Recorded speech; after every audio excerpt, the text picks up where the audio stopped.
Welcome back, everybody. This is Dan Adamini. You're listening to In the Right Mind on WKQSFM.com. If you're out of the Marquette County area, it's sunny, 101.9.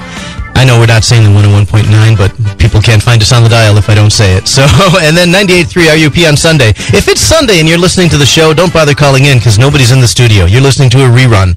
Yes, the show is so popular that we rerun it on Sunday from 9 to 11. So if you'd like to call in, the number's 227-7777. We were talking with Congressman Benishek for the first half hour of the show, and we've had a few calls talking about the good congressman and some people who don't really consider him the good congressman. And we have somebody else on the line, and we've got Doug. Are you with us? I'm here. How are you, Dan? Very good. Thank you for calling in. I appreciate you listening. So what would you like to say today? Well, to Billy, his quote, "They who can give up essential liberty to obtain safety deserve neither liberty nor safety," that was Benjamin Franklin, not John Jefferson. Well, I know you said both. Yeah, and that was actually me that said that, not Bill. So, yeah, thank you. Anyway, I had actually talked personally over the phone with Congressman Benishek regarding CISPA. Reports before he made his vote on Thursday in session. The district, well, I would say the district was opposed to CISPA. I told Dan that the reports coming out of the district, people all over Facebook, that they want Dan to vote no on this, and they're not going to be happy if he votes yes. And Dan had told me over the phone, he said, well, thank you for reporting back to me about the district and what they're thinking, but I'm voting in favor for what the district thinks is best, and also what I think is best on the issue. And what I'm being asked right now, and people want to know, Dan, what were the majority of the calls coming in out of the district regarding CISPA? Were they for CISPA or against CISPA? Because I haven't heard of anyone coming out in favor of CISPA except for those who wanted it in the House. That's a good question. Now, what I also want to say is, it's a privacy issue. Everyone says, well, Rogers and Dan even said himself, that they have to have a court order from the court. But the problem is, it's still a privacy issue. The Fourth Amendment is being trampled on. CISPA actually bans companies from making legally binding commitments to users not to share personal data, such as emails. It destroys freedom of contract. Now, I would have wished Dan would have voted no. And, Justin Amash had threw up, I think, 2 or 3 amendments to reaffirm that contract. And the House voted it down. I don't know how Dan voted on those amendments, but I'm not very happy, neither is the district. So I think you can find that. I don't know if the amendment votes, I would imagine they are on the Benishek.gov site. I know there's the record of the votes. There's not always an explanation of why, but there's, I think, the voting record, so we could probably find out how we voted on those amendments. Well, it depends on how the House voted. Sometimes they vote to have a roll call vote on amendments, too. I gotcha. I believe so. I could be wrong, though. And also, I read an article that Mike Rogers' wife stood to benefit greatly from CISPA passing. Really? Did you own like one of these security companies or something? Let's see. I'm looking at it right now if I can find it real quick. Pretty much a big defense contractor.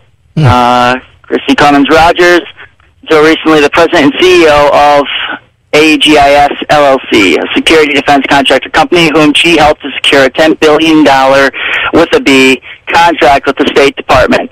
Wow. The company describes itself as a leading private security company, provides government and corporate clients with a full spectrum of intelligence-led, culturally sensitive security solutions to operational and development challenges around the world. So, interesting. I think, as I had mentioned when Bill was on the line, I think I'm going to have to actually read through this bill top to bottom and then see what the people on both sides are saying about it, because I myself do not feel like I'm equipped at the moment to either support or refute anything in the bill, because again, all I read was the headlines at the paragraphs and I tried to glean something, but 41 pages is beyond my capacity to read in a short period of time. I've got kind of that ADD thing going. So I think a lot of us do when it comes to reading those bills. Yeah, they're not real exciting. And I also want to say, I'm not totally opposed. Dan has probably made some good votes, but a lot of the major ones that have been of concern in the district, he's voted the wrong way, that is leaving us unhappy. Are there specific things, and this is actually where I'd like to bring the conversation, if not today, I think when we do hit this, people, it's so easy to speak in generalizations, but specifically, what are the things that are, in the bill that are, that we object to, and specifically, what are the things in the bills that we like? And I realize that whenever a bill goes, it's compromise and it's usually a mess. But I guess I'd like to get focused in when we do talk about this, about the specific things in the bill that could happen that we're concerned with, because I know a lot of people get up in arms sometimes over nothing and sometimes very legitimately. Well, the reports have come out. I remember when CISPA was going through last year, the House voted it through. Not as many Republicans voted against it last year, but more voted against it this year. When CISPA and PIPA, if you're familiar with those, close to the same. But reports came out. Dan was opposed to SOPA last year, made a statement, and but reports came out when CISPA was coming out that CISPA was worse than SOPA and PIPA. And I just couldn't imagine why Dan would vote yes. Some of the things I will say that I'm happy that Dan has done. He voted for an audit against the Federal Reserve last year. He just signed on, I am told, for the new audit Fed bill for this session. And also he signed on for the Benghazi, getting deeper into Benghazi, finding out what happened. Like I said, Dan's made some good votes, but Dan's also made some major votes that the district had concern of. Okay. Hey, I appreciate the call, and hopefully you'll call in, and when we do talk about this, probably in the next couple of weeks, I hope we'll hear from you again. I guess the one thought, I guess, that leaves me is, again, I don't really want to be sacrificing any more of our freedoms generally, but I keep thinking of like this bombing in Boston. If, now I believe that some of this stuff might have already been in place. If these guys were phoning or emailing each other, could it have been prevented? Well, I'm not willing to give up a lot of my freedom to make sure that would happen, but, I guess I'd like to know if there are things that we should be doing that we've already got authority that we're not doing, and why are we expanding authority if we're not using the authority we've got already, is I think a pretty legitimate question. And then are there things that should be done, and is this just an overreach? Well, let's put it this way. There's always a way to handle something rather than compromising our civil liberties. For example, Patriot Act, NDAA, HR 347, and the CISPA.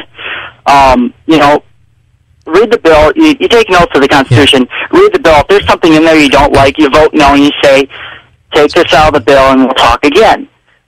All right. Hey, I'm going to ask you the same thing. I guess I want to ask you the same thing I asked Bill. If you could go to info or email this to info@intherightmind.net. Happy to take a look at the stuff that I may not find if I'm searching this myself. The things that are important to you. I'd be happy to read that stuff. That way, when we do talk about this in a couple of weeks, I'll certainly probably feel a lot better prepared, and that way, and then we'll all have had some time to take a look at what is this really going to mean to us. And for one more thing, too, is all the support that did come in for CISPA, for Mike Rogers' bill, all the money, campaign money that came in for CISPA, one of them he listed was Time Warner. So obviously Hollywood's behind this, and I think we know how liberal Hollywood could be. So, all right. Hey, well, thank you for the call. I thank you for listening. We're going to take a quick station break, and then we'll be back. But again, thank you for listening. Tell all your friends, and then keep tabs on the site. We're going to start trying to update that a little more often and keep a conversation going as well through the week in between shows at intherightmind.net.